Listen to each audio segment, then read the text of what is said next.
गोंदिया के सरकारी medical college में पढ़ने वाले राजस्थान के तीसरे वर्ष के छात्र आवेश कुमार ने फांसी लगाकर आत्महत्या का प्रयास किया है। इस घटना से पूरे गोंदिया मेडिकल कॉलेज में हड़कंप मच गया है। छात्र द्वारा लिखे गए सुसाइड नोट से स्पष्ट है कि सरकारी मेडिकल कॉलेज के प्रोफेसर डॉक्टर प्रशांत बागड़े ने छात्र की मां के बारे में अपशब्द कहकर उसे मानसिक रूप से प्रताड़ित किया।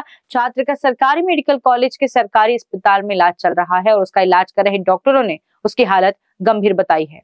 अगर छात्र का पत्र मिला है तो शिक्षक का व्यवहार अच्छा होना चाहिए। अगर उन्हें ऐसा लगता है तो छात्र को परेशान करने में कोई दिक्कत नहीं, लेकिन पत्र में कहा गया है कि छात्रों के माता पिता को उन्हें परेशान करने के लिए अभद्र भाषा का इस्तेमाल करने का अधिकार नहीं है। पत्र में ये भी कहा गया है कि भविष्य में किसी भी छात्र के साथ ऐसा ना किया जाए और मेरे माता पिता का भी ध्यान रखा जाए। साथ ही मेरे किसी भी दोस्त का इस निर्णय में कोई हाथ नहीं था। इस संबंध में जब मैंने शासकीय मेडिकल कॉलेज के डीन कुसुमागर घोरपड़े से जानकारी ली तो उन्होंने बताया कि मामला सत्य है और छात्र का स्वास्थ्य फिलहाल खतरे से बाहर है।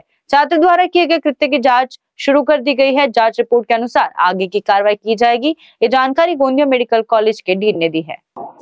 शासकीय वैद्यकीय महाविद्यालय गोंदिया येथील एका विद्यार्थ्याने काल रात्री साधारणतः 2 ते 2:30च्या दरम्यान सुसाईड करण्याचा प्रयत्न केला, परंतु वेळीच त्याच्यावरती माहिती मिळाल्यामुळे त्या मुलाला आपल्या वैद्यकीय महाविद्यालयाच्या रुग्णालयामध्ये घेऊन आले व त्यानंतर त्याच्यावर उपचार करण्यात आले व लगेच उपचार झाल्यामुळे सद्यस्थितीत सदरील मुलगा हा धोक्याच्या बाहेर आहे।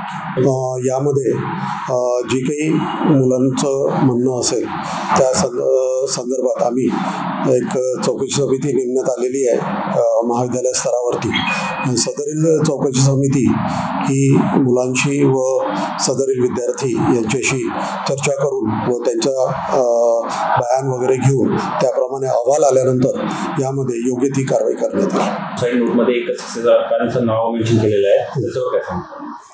त्याच्याबद्दल जोपर्यंत चौकशी समितीचा अहवाल येत नाही त्याच्यावर भाष्य करणे शक्य नाही। कारा न्यूज के लिए गोंदिया से अभिषेक भटनागर की रिपोर्ट।